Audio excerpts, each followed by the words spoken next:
अघोरी साधक आणि सैतानी ताकद यांची अनोखी जुगलबंदी असणारी ही कथा जितकी विचित्र विलक्षण तितकीच भयानक भयोत्पाद माजवणारी ही दीर्घ कथा आपल्याला खिळवून ठेवल्याशिवाय राहणार नाही। तेव्हा भीतीने रक्त गोठावून टाकणाऱ्या या अघोरी सफरीसाठी तयार राहा।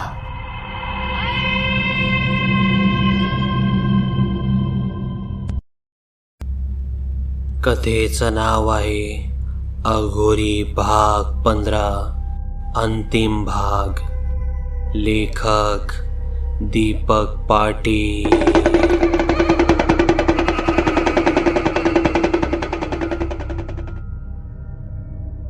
रात्र होताच त्या अरण्यात गारवा जाणवू लागला।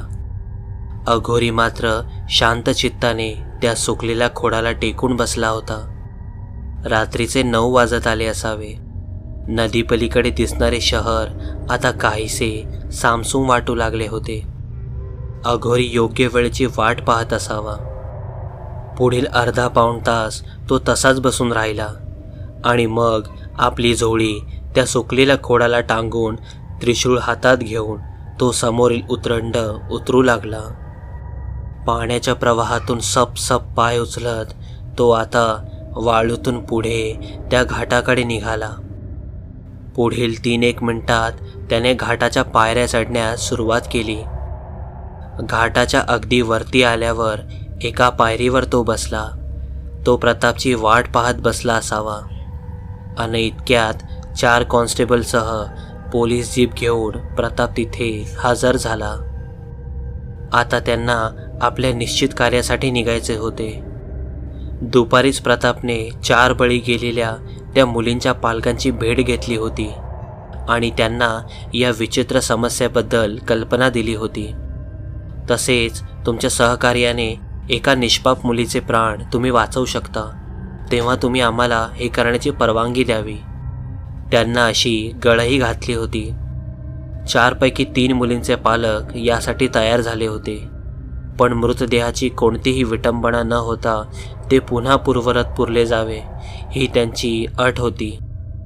प्रतापने बिनशर्त ती अट मान्य केली। तसेच त्या 3 पालकांनी प्रतापसोबत येऊन मुलींच्या कबरीही दाखवल्या। त्यामुळे आता जाऊन ते कार्य संपन्न करणे एवढेच बाकी होते।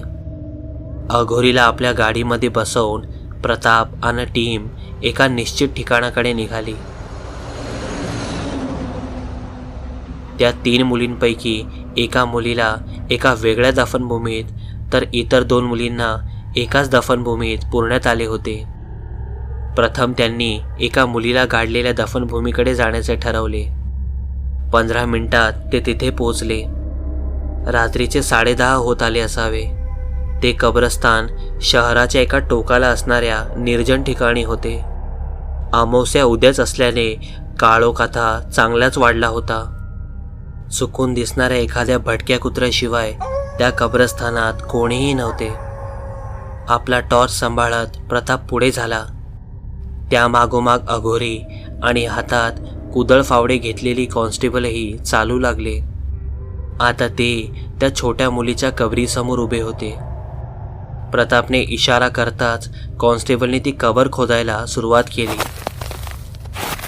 2-3 महिन्यांपूर्वीच मृत्यू झाल्याने ती कबर सिमेंटने बांधून काढली नव्हती। कॉन्स्टेबलने कुदळाच्या प्रहाराने माती मोकळी करण्यास सुरुवात केली आणि जसजशी ती माती खोदली जाईल तसतसा त्या कब्रस्थानातील प्राणवायू जणू कमी होत असल्याचा भास होऊ लागला। अगदी थोड्याच्या श्रमानेही कॉन्स्टेबल थकू लागले। ही बाब त्यांना विचित्र वाटू लागली। जसजसे माती बाजूला करून ते मृतदेहाजवळ सरकू लागले तसा जणू ते सर्वजण एका बंदिस्त काचेच्या पेटीत असल्याचा भास होऊ लागला, जिथे हवेचा लवलेशही नव्हता। होती फक्त एक पोकळी, अंधारी पोकळी, जी त्यांचा जीव घ्यायला उतावीळ असावी। प्रताप आणि कॉन्स्टेबल जरी भांबावून गेले असले तरी तो अघोरी मात्र शांत चित्ताने चोहीकडे नजर फिरवत होता। त्या कब्रस्थानात आजूबाजूला फिरणारे ते अभद्र प्रेतात्मे जरी मानवी नजरेला दिसत नसले तरी तो अघोरी मात्र त्यांना पाहू शकत होता आणि त्या अघोरीच्या अस्तित्वामुळेच ते प्रेतात्मे हल्ला करण्यास धजावत नसावे. तरीही ते आजूबाजूची हवा बंदिस्त करून प्रताप आणि इतरांना त्रास देण्याचा अतोनात प्रयत्न करत होते. त्यांची ही चाल पाहून अघोरीनेही आपले त्रिशूळ दोन्ही हातांनी मध्यभागी पकडले आणि एक अस्पष्ट मंत्र पुटपुटत त्याने ते त्रिशूळ गरगर करत गोलाकार फिरवण्यास सुरुवात केली. आणि त्या त्रिशूळाच्या जागी आता एक वर्तुळाकार अग्निवलय दिसू लागले. ही बाब पाहताच कॉन्स्टेबलसह प्रतापही काहीसा दचकला. हातातले ते अग्निवलय गोलाकार फिरवत अघोरीने त्या कबरीची एक प्रदक्षिणा पूर्ण केली आणि अचानक तिथले वातावरण सुहास्य वाटू लागले. कॉन्स्टेबल आता वेगाने कामाला लागले. पुढील 10 मिनिटात त्या ओलसर मातीत मृतदेहाचे अस्तित्व जाणू लागले. सडलेल्या मांसाचा घाणेरडा दर्प सुटला. तसे कॉन्स्टेबलने प्रतापला इशारा केला. त्या 4ही कॉन्स्टेबलना बाहेर यायला सांगून अघोरी आता त्या कबरीत उतरला. हाताने माती बाजूला करून त्याने चाचपडून पाहिले. एक इवलासा हात त्याच्या हाताला लागला. त्यावरील मांस केव्हाच सडून गेले असावे. अघोरीने खाली झुकून एका हिसक्यात त्या हाताच्या बोटाचे हाड तोडून वेगळे केले आणि ते हाड तसेच हातात घेऊन तो मातीच्या ढिगाऱ्यावर चढला. काम झाले आहे असा इशारा होताच प्रतापने कॉन्स्टेबलना माती पुन्हा कबरीत ढकलण्यास सांगितले. पुढील 15 मिनिटात माती पूर्ण ढकलून कबर पूर्ववत करण्यात आली. काम संपल्याने आता ते पुन्हा गाडीच्या दिशेने जाऊ लागले.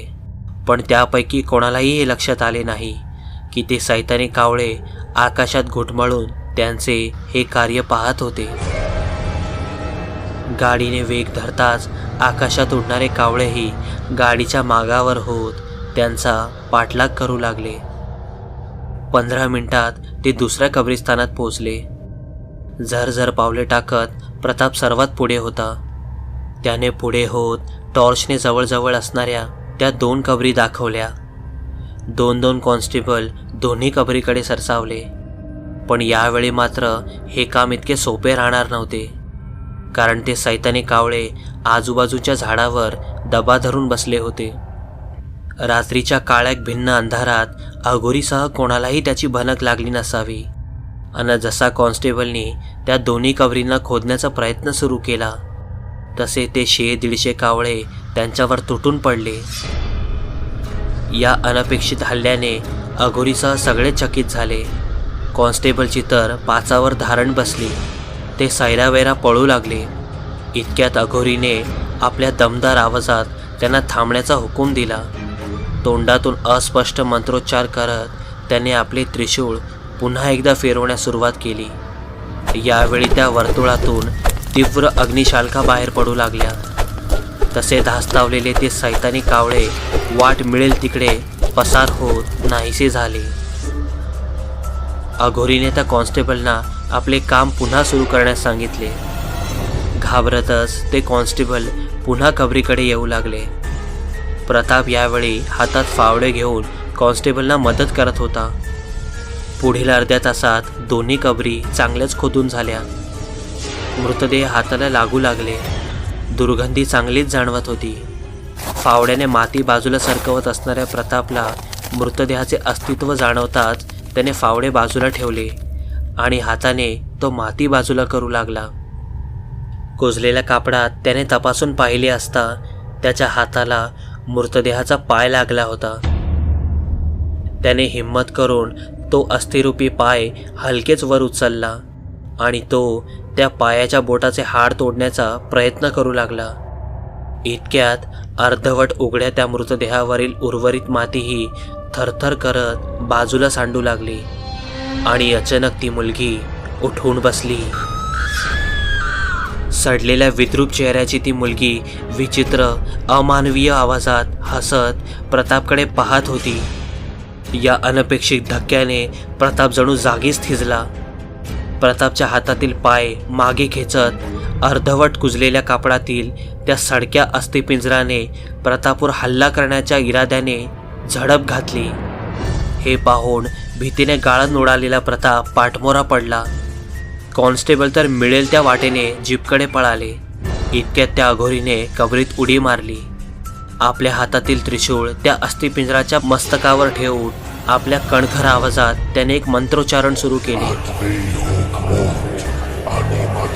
आणि त्या आवाजासोबत चेतना निघून गेल्याने हवा निघून जाणाऱ्या एखाद्या फुगासारखा तो मृतदेह हलकेच आडवा झाला. भानावर आलेला प्रताप कसाबसा उठला आणि पटकन वरती येत मातीच्या ढिगाऱ्यावर डोकं पकडून बसला. त्याच्या उभ्या आयुष्यात त्याने असला प्रसंग कधी अनुभवला नव्हता. त्याचा काळीज अजूनही धडधडत होतं. बाकीचे ते 4 कॉन्स्टेबल तर हा प्रकार पाहून केव्हाच जीपकडे पळाले होते. अघोरीने त्या अस्थिपिंजराचे एक हाड तोडून आपल्या जवळ घेतले आणि तो त्या कॉन्स्टेबलना आवाज देऊ लागला. पण एकही कॉन्स्टेबल जीपमधून बाहेर पडण्यास तयार होत नाहीये. हे पाहिल्यावर अघोरीने स्वतः हातात फावडे घेतले आणि विजेच्या वेगाने तो माती आत ढकलू लागला. पुढील 10 मिनिटात पूर्ण माती ढकलून झाल्यावर अघोरी आता दुसऱ्या कबरीकडे वळाला. खाली उतरून त्याने त्या मृतदेहाचेही एक हाड आपल्या जवळ घेतले आणि पुढील 10-15 मिनिटात तो मृतदेहही त्याने एकट्यानेच जमिनीत गाडून टाकला. काम फते झाले होते. मनातून पूर्णतः बेदारलेल्या प्रतापला बखोटीला धरून अघोरीने त्याला कब्रस्थानातून बाहेर आणले. जाधवने जीप स्टार्ट केली आणि आता ती अघोरीला सोडण्यासाठी नदीच्या घाटाकडे गेले.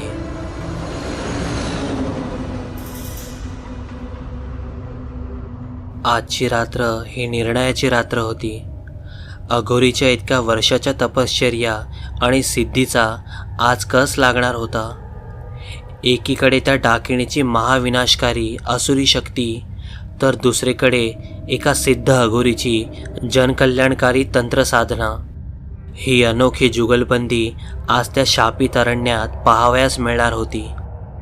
या अनोख्या सम्राचा नायक असणारा तो अघोरी मात्र अगदी शांत चित्ताने त्या सुकलेल्या खोडाच्या खाली बसून शहराकडे नजर लावून होता.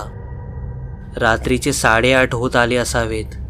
काहीतरी आठवल्यासारखं तो अचानक उभा राहिला आणि झोळीत ठेवलेली त्या 3 मुलींच्या मृतदेहाची ती हाडे त्याने बाहेर काढली. छोट्या हवनासाठी आवश्यक असणाऱ्या योग्य त्या वनस्पतींची सुकलेली लाकडे तसेच सुकलेला पालापाचोळा त्याने दुपारीच जमा करून ठेवला होता. त्याने आपल्या त्रिशूळाच्या दांड्याने आपल्यासमोर एक वीतभर खोल खड्डा खणायला सुरुवात केली. गोल आकाराचा खड्डा करून झाल्यावर त्याने पटपट सुकलेल्या काड्या उभ्या करून त्यामध्ये सुकलेला पालापाचोळा भरून अग्नी प्रज्वलित केला. ती 3 हाडे आपल्यासमोर एका रेषेत ठेवून त्याने पद्मासनात बसत एका विचित्र मंत्रास सुरुवात केली आणि बाजूचा पालापाचोळा सुकलेल्या लाकडांच्या काड्या त्या छोट्याशा हुमात टाकत तो थरथरत्या स्वरात मंत्रोच्चार करू लागला. तिकडे साधनाच्या घरी रात्रीचे जेवण करणारे प्रताप, साधना आणि सचिन अगदी अबोल झाले होते. साक्षी केवळ शरीराने तिथे उपस्थित असावी. आपल्या अवतीभोवतीची परिस्थिती आणि इतर कशाचेही तिला भान वाटत नव्हते. एखाद्या यंत्रमानवासारखी तिची ती हालचाल पाहून साधना कशीबशी आपला हुंदका आवरत होती. अचानक साक्षी उठली. तिचे जेवण अर्धवट झाले असावे. ती उठली आणि तडक आपल्या खोलीत निघून गेली. सवयीनुसार तिला बोलायला उठवणाऱ्या साधनाला प्रतापने हाताला धरून खाली बसवले. साक्षी तडक चालत आपल्या खोलीत गेली आणि पाठोपाठ दरवाजा इतक्या वेगाने बंद झाला की जणू 8-10 लोकांनी एकत्र ताकद लावून तो ढकलला असावा. आता मात्र डायनिंग टेबलवर बसलेली साधना रडू लागली. मुलीसमोर आपण अगदी नॉर्मल आहोत हे दाखवणाऱ्या साधनाचा संयम आता मात्र ढळला. वेगाने आपल्या समोरील जेवणाचे ताट एका बाजूला भिरकावत साधना आता ओक्साबोक्शी रडू लागली. रडणे ही एकच गोष्ट तिच्या हातात होती. बाकी आपल्या मुलीला वाचवण्यासाठी ती काहीही करू शकत नव्हती. संयम जसा पुढे पुढे सरकत होता तसा तो अघोरी इरेला पेटल्यासारखा मंत्रोच्चार करत अरण्यातून जमा केलेली समिधा त्या इवल्याच्या होमात टाकत होता. त्याच्या आवाजातील कणखरतेमुळे आता आजूबाजूच्या परिसरात जणू स्पंदने निर्माण होऊ लागली होती. अघोरीने त्या डाकिणीच्या इलाक्यात बसून तिची शक्ती कमी करण्यासाठीचा यज्ञ सुरू केला होता. खरं तर हे तिला दिलेलं खुलं आव्हान होतं, पण ती डाकीण आज अघोरीशी भिडण्याची जोखीम घेऊ शकत नव्हती. तिला यापेक्षाही महत्त्वाचं कार्य पार पाडायचं होतं. आपला काळा मनसुबा तिला पूर्ण करायचा होता आणि त्यामुळेच कदाचित ती डाकीण आपल्या ध्येयावर लक्ष केंद्रित करत असावी. त्याचा फायदा मात्र अघोरी उचलत होता आणि तो कोणत्याही व्यत्ययाविना आपला यज्ञ पूर्ण करण्याचा प्रयत्न करत होता.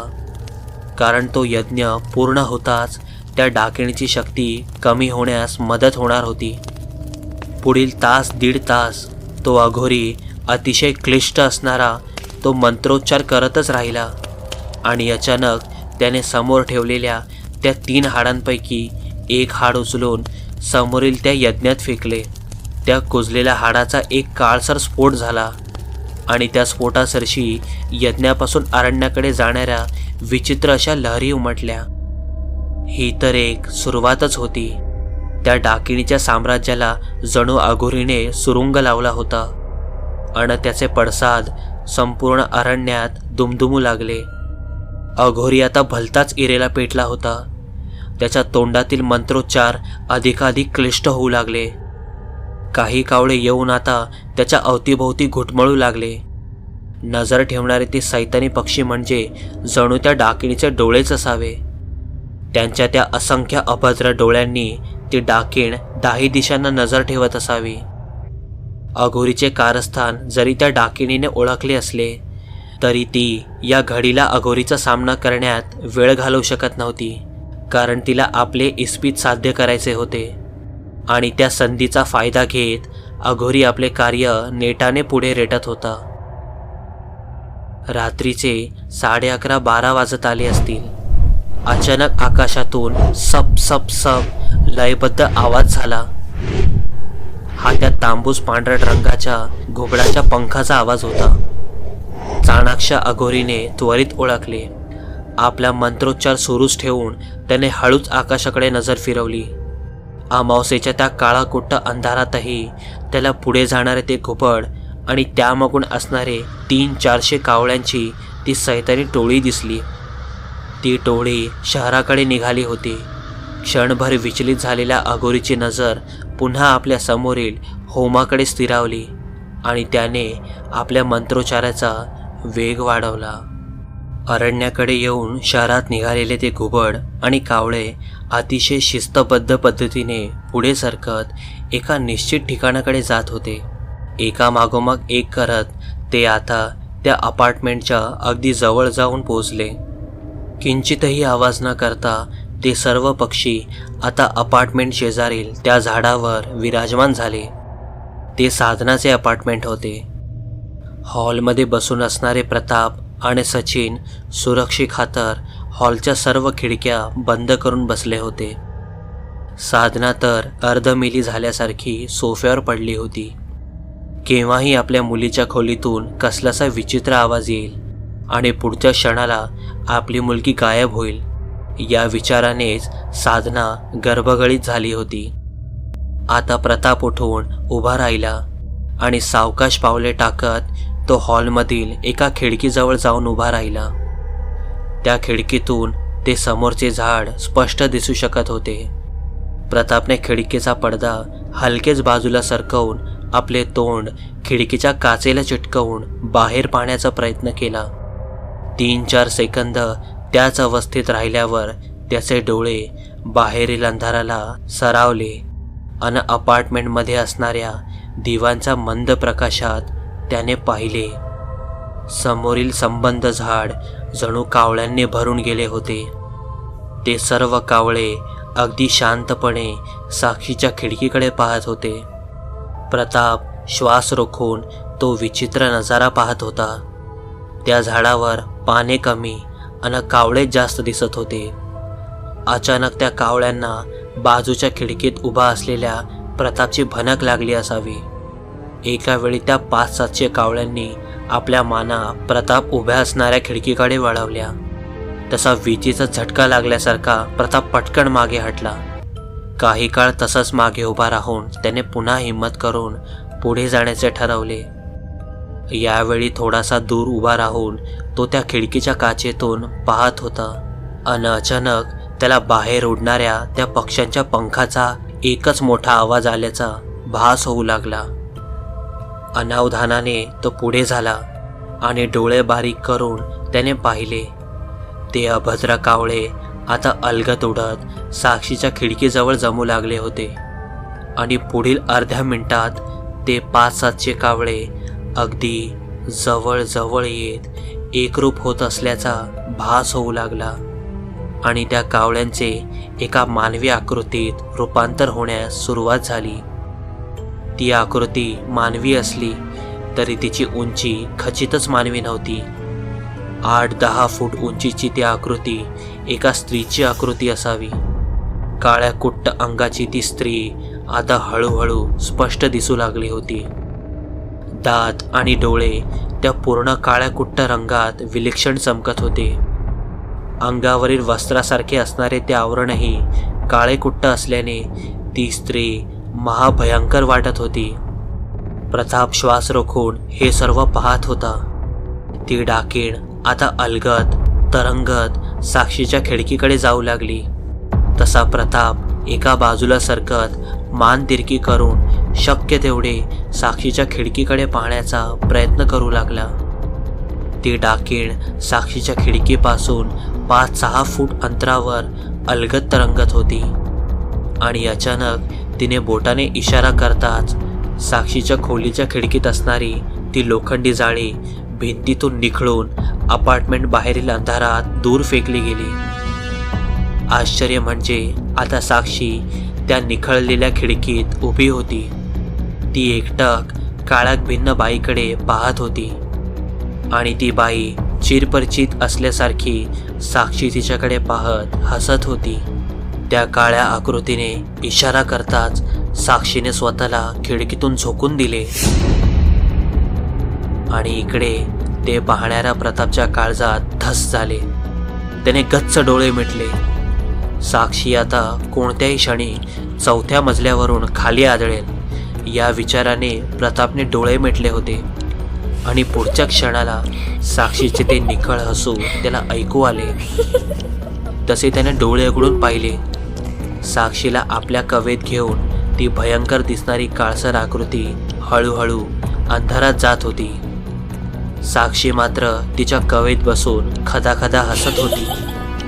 ते पाहून प्रताप हळूहळू मागे सरकत येऊन तिथेच असणाऱ्या एका सोफ्यावरच मटकन खाली बसला.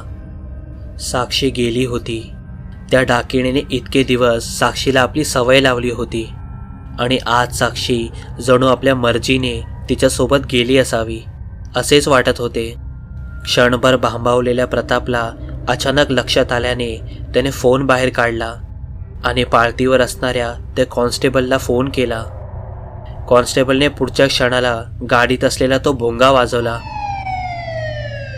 नदी पलीकडून येणाऱ्या त्या कर्णकश्य आवाजाने अघोरीचं लक्ष वेधलं गेलं. डाकीण मुलीला घेऊन निघाली असल्याचे अघोरीने जाणले आणि आपल्या समोरील ते दुसरे हाड होमात टाकून त्याने आपल्या मंत्रोच्चाराचा वेग दुपटीने वाढवला. त्या अघोरीचे मंत्र उच्चारण निरंतर सुरू होते आणि पुढील अर्ध्या तासात अंधारातून अलगद तरंगत शहरातून त्या अरण्याकडे येणारी ती सैतानी टोळी त्याच्या दृष्टीस पडली. आपले लक्ष क्षणभरही विचलित न होऊ देता अघोरी आपले मंत्रोच्चारण करतच राहिला आणि इतक्यात ती टोळी त्याच्या डोक्यावरून पुढे सरकत अरण्यात जाऊ लागली. अघोरीने आपली मान किंचित तिरकी करून त्या डाकिणीच्या मार्गाचा मागोवा घेतला आणि पुन्हा तो आपल्या मंत्रोच्चारात लीन झाला. काहीही करून पुढच्या 10-15 मिनिटात त्याला आपले यज्ञ संपवणे भाग होते, कारण त्याला लवकरात लवकर त्या डाकिणीच्या मागावर जाऊन त्या मुलीला वाचवायचे होते अन डाकिणीचा खात्माही करायचा होता. लोहाराच्या भात्यासारखे आपले तोंड अविरत चालवत त्याने आपला मंत्रोच्चार संपवला आणि उरलेले तिसरे हाडही समोरील यज्ञात भिरकावले. तसा यज्ञात पुनश्च एक काळसर स्फोट झाला. त्याच्या कंपनांनी पुन्हा एकदा ते जंगल दुमदुमलं. यज्ञ सफल झाल्याची ही पावती होती. तो अघोरी आता चटकन उठला आणि आपले त्रिशूळ हातात घेत विजेच्या वेगाने त्या डाकिणीच्या मागावर पळत सुटला. अरण्यात आत शिरताना त्याच्या लक्षात आलं की हे अरण्य आता त्याच्या रोजच्या पाण्यातलं अरण्य राहिलेलं नाही. या अरण्याचा जणू भूगोलच बदलून गेला आहे. इतकं परिचित अरण्य असूनही अघोरीला मात्र धावताना आपण वेगळ्याच ठिकाणी आलो आहोत की काय असा भास होऊ लागला. त्या डाकिणीची माया पूर्ण अरण्यात पसरली होती आणि या मायाजालात अघोरी फसावा हाच तिचा डाव होता.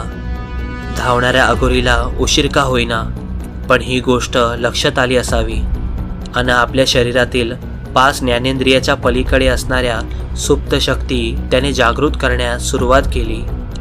डाकिणीच्या मायाजालाला भेदून आता त्याच्या मेंदूतून सूक्ष्म लहरी उठू लागल्या. योग्य दिशा कोणती हे त्याला आपसुकच कळू लागलं. आता तो विजेच्या वेगाने धावत होता. हातातील त्रिशूळ अगदी घट्ट पकडून दुसऱ्या हाताची मूठ आवळून आक्रमक पवित्र्यात तो धावत होता आणि अचानक त्याच्या समोर 2 डोळे चमकले. रात्रीच्या अंधारात चमकणारे ते डोळे निश्चितच एका जंगली श्वापदाचे असावेत. अघोरीला खात्री होती आणि जंगली श्वापद कधीही स्वतःहून हल्ला करत नाही याचीही त्याला कल्पना होती. अघोरी सरळ त्या श्वापदाच्या दिशेने पुढे सरकत होता. समोर आलेल्या त्या श्वापदाला बगल देऊन पुढे जात असता त्या जंगली श्वापदाने त्याच्या पायाचा चावा घेतला. ते एक जंगली तरस होतं. त्याच्या ताकदवान जबड्यात अघोरीच्या पायाची पोटरी आल्याने अघोरी जणू जागीच खेळला. पुढच्या क्षणाला त्याने आपल्या त्रिशूळाने त्या तरसाला दूर ढकलले आणि इतक्यात त्याच्या असंख्य डोळे चमकू लागले. तळस हा कळपत राहणारा प्राणी आहे आणि अघोरीला आडवे आलेला तरस त्याला अपवाद नव्हते. अघोरीच्या अवतीभोवती आता जवळजवळ 10-15 तरस जमले असावेत आणि ते हिंस्र प्राणी अतिशय चपळाईने अघोरीवर हल्ला करू लागले. आपल्या हातातील त्रिशूळ एखादी काठी फिरवल्यासारखी फिरवून अघोरी आपले स्वरक्षण करू लागला. कारण या मुक्या प्राण्यांवर मंत्रशक्ती वापरणे त्याला योग्य वाटले नाही. पण हळूहळू त्या तरसांचा वाढत चाललेला चेव पाहून मात्र अघोरीच्या मनात शंकेची पाल चुकचुकली. स्वतःभोवती मंत्रशक्तीचे कवच तयार करून तो जागीच स्तब्ध उभा राहिला.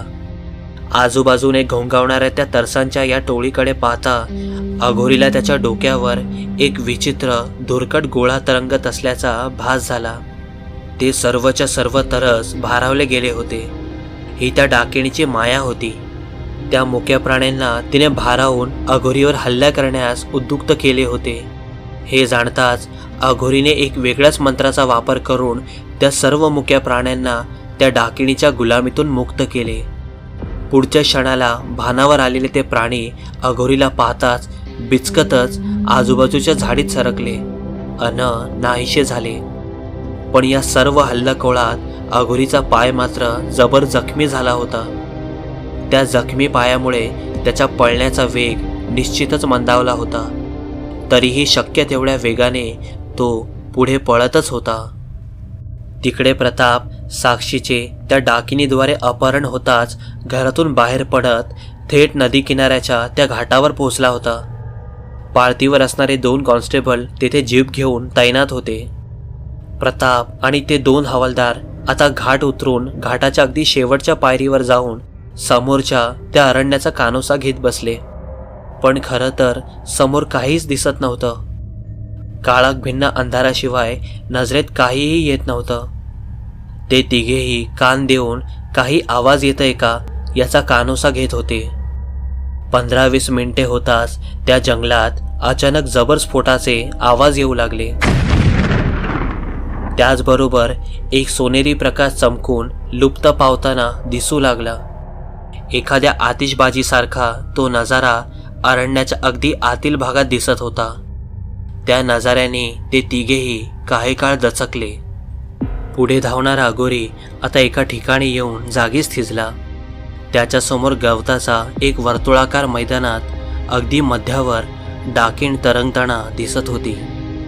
8-9 फूट उंचीची ती डाकीण काळीक भिन्न दिसायला महाभयंकर आणि तितकीच विद्रूप होती.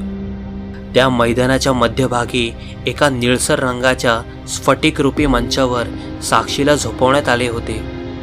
तो निळसर स्फटिकरूपी मंच विलक्षण चमकत होता. साक्षीच्या डोक्याजवळ आणि पायाकडील बाजूस काळ्या रंगाचा विचित्र आकाराच्या प्राण्याचा कवट्या ठेवण्यात आल्या होत्या आणि त्या कवट्यातून काळा धूर उठत होता. ती काळीक भिन्न डाकीण मंचाभोवती अलगद तरंगत होती. हाताने विचित्र हातवारे करत एका प्राचीन असुरी भाषेत ती काहीसे मंत्र पुटपटत होती. साक्षी मात्र संमोहित झाल्याने तिच्याकडे हसत पाहत होती. अघोरीची चाहूल लागताच ती डाकीण क्षणभर थबकली. अघोरीकडे एक जळजळीत कटाक्ष टाकून तिने आपले दोन्ही हात पायापासून आकाशाकडे उंचावले.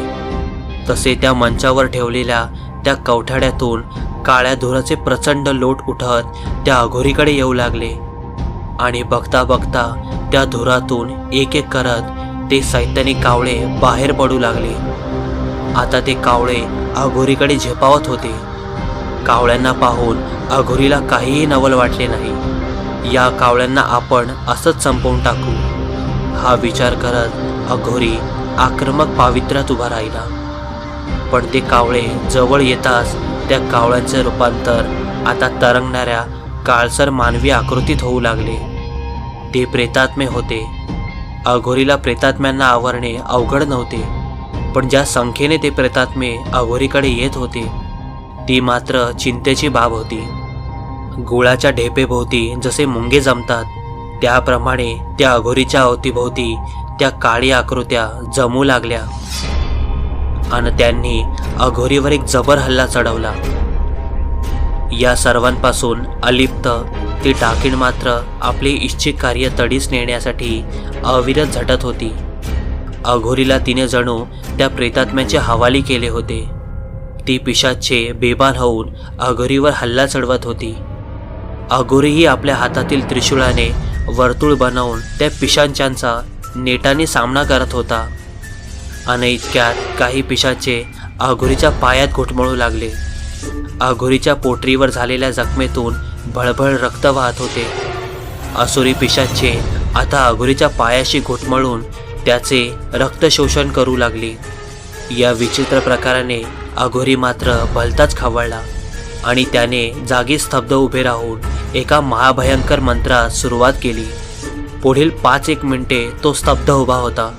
पिशाच्चे मात्र त्याच्या पोटरीतून रक्त शोषतच होते आणि अचानक अघोरीने तो मंत्र सिद्ध केला. तशी अवतीभोवती घुटमळणारी ती हजारो पिशाचे एका क्षणात स्फोट होऊन धुळीत मिळाली. पण आता मात्र अघोरीच्या शरीरातील रक्त कमी झाल्याने त्याला अशक्तपणा जाणवू लागला. आधीच कृश्य असलेल्या त्याच्या वृद्ध शरीराची हालचाल आता मंदावली. तरीही तो मोठ्या द्वेषाने पुढे धावत सुटला आणि गोल गोल फिरणाऱ्या त्या डाकिणीला त्याने एक जबर धक्का दिला. आपल्या कामात व्यस्त असलेली ती डाकीण या धक्क्यासाठी तयार नव्हती. ती त्या मंचापासून दूरवर फेकली गेली. या प्रकाराने खवळलेली ती डाकीण आता विजेच्या वेगाने अघोरीकडे सरसावली. अघोरी त्रिशूळ घेऊन आक्रमक पावित्र्यात तयार होता. डाकिणीने हात वर करताच तिच्या हातात निळसर रंगाचे एक अस्त्र प्रकट झाले. आता खऱ्या युद्धाला सुरुवात झाली होती. पुढील 15 ते 20 मिनिटे ते दोघे अविरत लढत होते. कोणीही मागे हटायला तयार नसले तरी अघोरीचे मानवी शरीर मात्र हळूहळू क्षीण होत चालले होते. त्यात त्याच्या पायातून सुरू असलेला रक्तस्राव अजूनही थांबला नव्हता आणि त्याची क्षीण अवस्था पाहून त्या डाकिणीला आणखी चेव चढत होता. तिचे इच्छित कार्य अघोरीने अर्धवट ठेवल्याने ती जणू सुडाने पेटून उठली होती. पुढील 10-15 मिनिटात अघोरी भलता क्षीण होऊ लागला. आपल्या मंत्रशक्तीचा वारंवार वापराने तसेच अतिरक्तस्राव झाल्याने त्याच्या डोळ्यावर बोहळ येऊ लागली आणि डाकिणीचा एक वार चुकवून धडपडत उभ्या राहणाऱ्या अघोरीवर तिने क्षणात दुसऱ्या बाजूने येऊन एक जबर वार केला. हा वार इतका महाभयानक होता की अघोरी जवळजवळ 31 फूट उंच उडून मध्यभागी असणाऱ्या त्या स्फटिकरूपी मंचाच्या जवळ जाऊन आदळला. आता अघोरीची हालचाल जवळजवळ थांबली. त्याचा श्वास जरी सुरू असला तरी डोळे मात्र बंद होते. अघोरी निश्चित पडलेला पाहून डाकिण पुन्हा आपल्या इच्छित कार्याच्या पूर्तीसाठी पुढे सरसावली. निश्चित पडलेल्या अघोरीकडे लक्ष न देता ते डाकिण त्या स्फटिकरूपी मंचाभोवती फिरून आपला विचित्र मंत्र पुटपुटू लागली. अघोरीचा श्वास हळूहळू मंदावत आता जणू थांबल्यात जमा झाला होता. साक्षी ही आता जवळजवळ मरणास्त्र अवस्थेत पोहोचली होती. डाकिण विजेच्या चपळाईने साक्षीभोवती गिरट्या घालत होती. अघोरीचे मानवी शरीर जीवन आणि मरण्याच्या जणू उंबरठ्यावर उभे होते. दोलायमान अवस्थेत असलेल्या अघोरीचे जीवन केव्हाही कोणत्याही बाजूस झुकू शकत होते आणि इतक्यात त्या वर्तुळाकार मैदानाच्या चारी बाजूंनी असणाऱ्या अंधारातून सोनेरी रंगाची प्रकाश वर्तुळे पुढे पुढे सरकत येताना दिसू लागली. अतिशय दिव्य प्रकाशाने चमकत असणारी ती प्रकाश वर्तुळे जशी जशी पुढे आली तसे त्यामागे असणाऱ्या शक्तींचे अस्तित्व जाणवू लागले. ती 7 ते 8 प्रकाश वर्तुळे म्हणजे आजवर डाकिणीला कैद करण्याच्या प्रयत्नात मृत्यू पावलेले अघोरी साधू आणि ऋषी होते आणि ते अघोरी प्रेतात्मे आपल्या हातातील त्रिशूळ गरगर फिरवत ती प्रकाश वर्तुळे तयार करत मध्यावर असणाऱ्या त्या मंचाकडे झेपावत होते. हा प्रकार पाहून डाकिण काहीशी दचकली आणि किंचित घाबरलीही, कारण एका वेळेस 7-8 अघोरीचा सामना करणे खरोखरच फार मुश्किल होते. पण एवढ्यात कसलाचा विचार करून ती डाकिण खदाखदा हसत बोलू लागली. जिवंत असताना तुम्ही काहीही करू शकलात नाहीत, तर आता मेल्यावर काय करणार? आणि इतक्यात त्या 7-8 प्रेतात्म्यामधील एक प्रेतात्मा पुढे होऊन बोलू लागला. चांडाळणे, त्यावेळी तू आम्हाला मारू शकलीस, पण आता आम्ही मानवी शरीर नसून प्रेतात्मे आहोत. आता तू आम्हाला मारूही शकत नाहीस. आणि त्या दिव्य प्रेतात्म्यांनी त्या डाकिणीवर जबर हल्ला चढवला. त्यांच्यातील सगळ्यात वयोवृद्ध असणारे एक ऋषी जखमी झालेल्या त्या अघोरीकडे सरसावले. अघोरीच्या जवळ जाऊन त्यांनी त्याच्या डोक्यावर हात फिरवला आणि त्याच्या तोंडावर एक फुंकर मारली. तसा तो अघोरी काहीसा सावध झाला, पण तो उठून न बसता तसाच पडून राहिला. तिकडे या डाकिणीला त्या 7-8 प्रेतात्म्यांनी हैराण करून सोडले. शेवटी डाकिणीने आपली सर्वात उग्र अशी मंत्रसिद्धी वापरली आणि त्या प्रेतात्म्यांना तिथून काढता पाय घ्यावा लागला. या सर्व प्रकारांमध्ये डाकिणीच्या कार्यात व्यत्यय आल्याने ती भलतीच चवताळली. या साऱ्या गोष्टींचा मूळ तो जखमी झालेला अघोरी आहे हे ध्यानात येताच ती चवताळून त्या अघोरीकडे निघाली. अघोरीचे शिर धडावेगळे करून ती त्याचा किस्सा खतम करू इच्छित होती. विजेच्या वेगाने तिकडे झेपावणारी डाकिण त्याच्या अगदी जवळ येऊन त्याचा गळा पकडणारच होती. इतक्यात त्या अघोरीने झटकन मागे वळून आपल्या हातातील ते त्रिशूळ डाकिणीच्या दिशेने रोखले. अघोरी बेशुद्ध आहे असे समजून विजेच्या वेगाने येणारी ती डाकिण या अनपेक्षित गोष्टीसाठी अजिबात तयार नसावी. अघोरीचे त्रिशूळ तिच्या छातीतून आरपार झाले. ती जोरात किंचाळली. एवढ्यात अघोरीने एक विचित्र मंत्र सुरू केला. तसे हातातील त्रिशूळ क्षणभरात तप्त होऊन त्या डाकिणीने पेट घेतला. तिच्या सर्वांगाचा भडका होऊन एक विचित्र स्फोट झाला आणि पुढच्याच 2 क्षणात अघोरीच्या समोर राखेचा एक ढीग जमा झाला. डाकिण संपली होती. अघोरीच्या कार्याला यश मिळाले होते. अघोरीने पुढे होऊन तप्त राख आपल्या सर्वांगाला फासण्यास सुरुवात केली. डाकिणीचा खात्मा होताच तो निळसर रंगाचा स्फटकरूपी मेजही गायब झाला आणि त्याच्यावर निश्चिंत पडलेली साक्षी अलगद जमिनीवर येऊन स्थिरावली. त्या मुलीची आठवण होताच अघोरी तिकडे धावला. त्याने साक्षीच्या छातीवर कान ठेवून अंदाज घेतला. हृदय अजूनही चालू होते. मुलगी जिवंत आहे हे लक्षात येताच अघोरीने त्या कोवळ्या जीवाला उचलून आपल्या पाठीवर टाकले आणि जखमी पायाने लंगडत लंगडत तो आता नदीच्या दिशेने धावत सुटला. प्रताप रात्रभर त्या नदीच्या घाटावर बसून होता. पहाट होताच अघोरीचा सल्ला न जुमानता तो त्या अरण्यात धावत सुटला. पहाट झाली असली तरी डोळ्यांना तितकंसं दिसत नव्हतं. त्या घनदाट अरण्यात प्रताप वेड्यासारखा सैरावैरा धावून अघोरी आणि साक्षीला हाका मारत होता.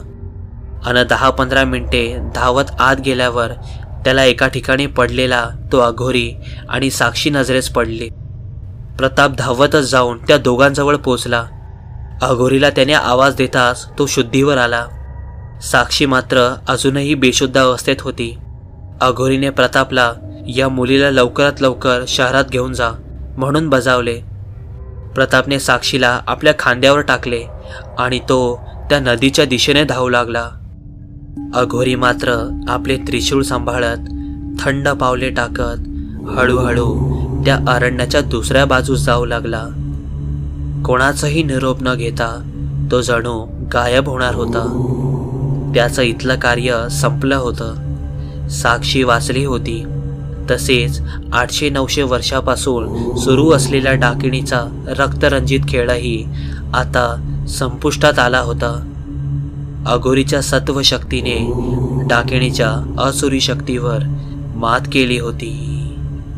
सर्व भन्वत्व सुखीन सर्वे संतु निरामया सर्वे भद्राणि पुरुषोत्तमा कशिंद्र भानुकोटिभास्वरं भवाब्धि तारकं परं नीलकण्ठमीप्सितार्थदायकं त्रिलोचनं कालकालमम्बुजाक्षमक्षशूलमक्षरं काशिकापुरादिनाथ कालभैरवं भजे.